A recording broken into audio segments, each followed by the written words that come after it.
Usted está escuchando cabildeodigital.com.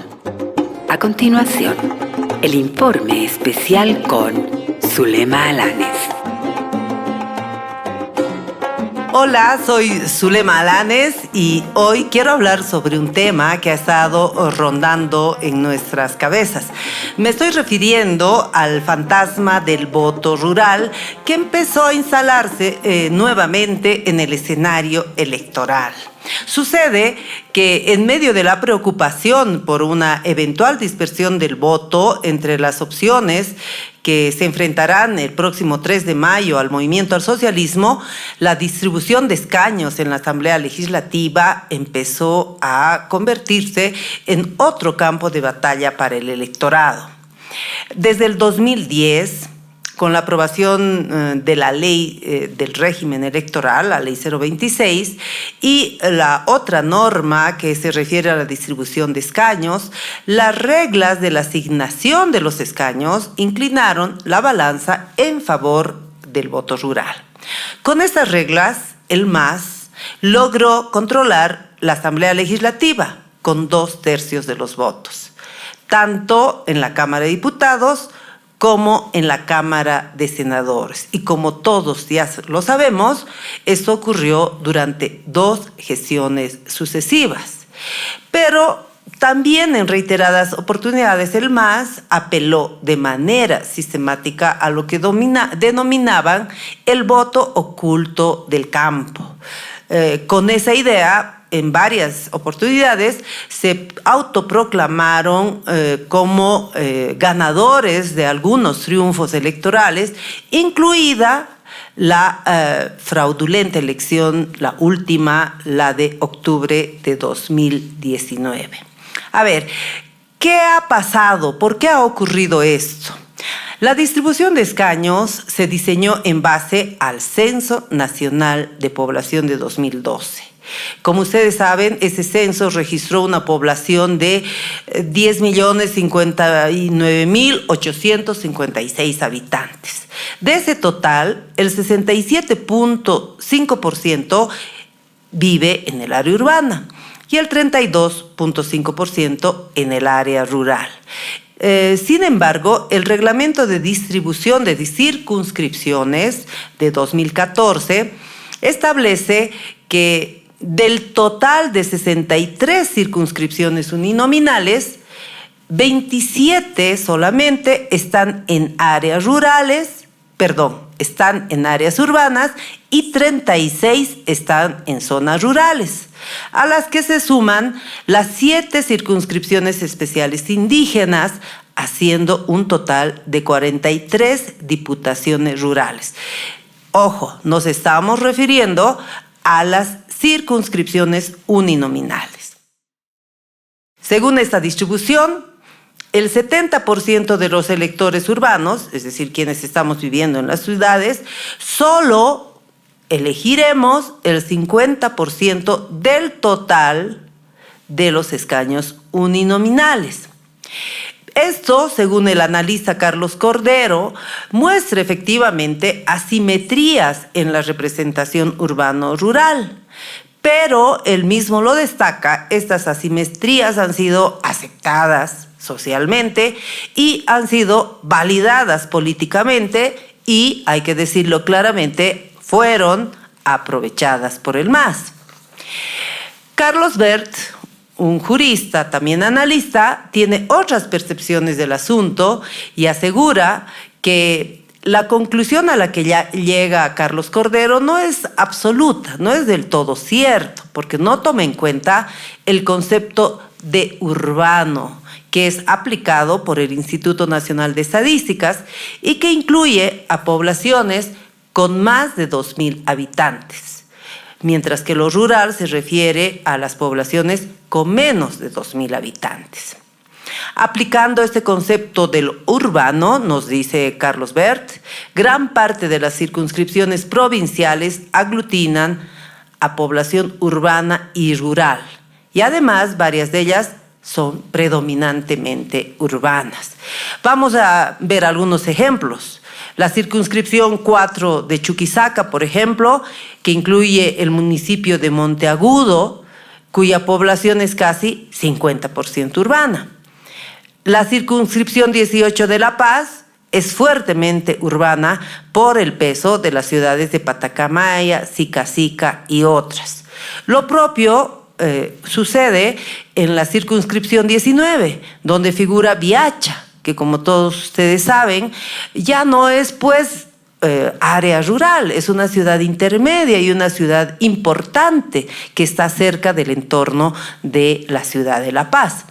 En Cochabamba, las circunscripciones 23 de Sacaba y 28 de Quillacollo y Corcapirua son urbanas. Y así sucede en 8 de los 9 departamentos. Cada vez hay más ciudades intermedias que son calificadas por el INE como ciudades urbanas y no ya como ciudades que corresponden al ámbito rural. Con todos esos elementos, el analista Carlos Bert concluye que las circunscripciones uninominales urbanas suman al menos 39, lo que representa 55,7% del total. Y las rurales, 24, es decir, 34,3%. A eso hay que sumar las 7 circunscripciones específicas indígenas, especiales, son indígenas originarias, que representan el 10%. Lo que deja destacado Carlos Bert es que las grandes diferencias en la base poblacional de las circunscripciones uninominales en algunos casos tienen más de 100,000 electores y otras menos de 60,000 electores. Pero esta disparidad responde a otros factores y no solamente a la relación urbano y rural. Sabemos también que las diputaciones plurinominales suman 60 y que en la estructura de la Asamblea Legislativa existen 36 senadores, 4 por departamento. Estas diputaciones y senaturías se distribuyen proporcionalmente según la cantidad de votos que ha obtenido el binomio a la presidencia y vicepresidencia.